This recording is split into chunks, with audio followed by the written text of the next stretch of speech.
The Russian Investigative Committee has released distressing footage, claiming to show the bodies of civilians inside a basement in the village of Rusko-Poreknoye, located in Russia's Kursk region. The video reveals grim scenes, lifeless bodies wrapped in bags, surrounded by debris from damaged buildings. Scattered bricks, shattered window frames, and household items lie in disarray, while Russian servicemen examine abandoned military equipment and weaponry.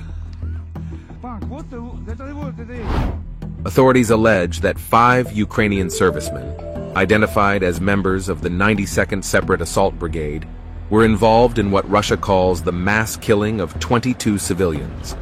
The committee specifically named senior soldier Yevgeny Fabrisenko, known by his call sign Kum, along with 3 others reportedly implicated in acts of terrorism, sexual violence, and murder. According to officials, Fabrisenko was captured by Russian forces during combat in the Sudzhansky district of Kursk. During interrogation, he allegedly confessed to a series of violent crimes, including the murder of 11 men and 3 women, many of them elderly, between September and November last year. The spokesperson for the investigative committee, Svetlana Petrenko, stated that 8 women were also raped and then killed. The Russian Investigative Committee has determined that several Ukrainian servicemen from the 92nd Separate Assault Brigade were involved in the murder of residents of the village of Ruskoye-Poreknoye in the Kursk region. Those implicated include senior soldier Yevgeny Fabrisenko, the commander of the 11th Company of the 4th Battalion, known by the call sign Kum, as well as 3 other servicemen with the call signs Model, Provodnik, and Kudazhnik. They are suspected of committing a terrorist act, as well as rape and other acts of sexual violence. Fabrisenko was apprehended by Russian servicemen during combat operations in the Sudzhansky district of the Kursk region.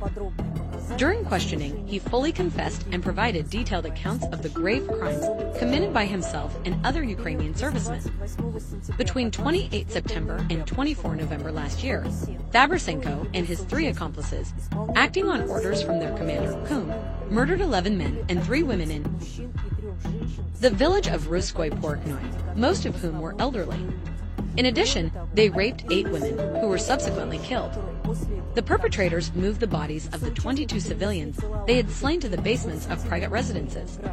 So far, investigators, in collaboration with personnel from the Ministry of Defense, have recovered the remains of the murdered civilians from the locations indicated by the accused. The necessary forensic examinations have been initiated. On Saturday, a court in Kursk ruled to keep Fabrisenko in custody as the investigation continues. The Russian Foreign Ministry condemned the alleged killings, calling them further proof of what they describe as the terrorist and neo-Nazi nature of the Ukrainian leadership. At this time, Ukrainian officials have not commented on these claims. Both sides in the ongoing conflict have denied targeting civilians. The date and location of the footage released by Russian authorities have not been independently verified.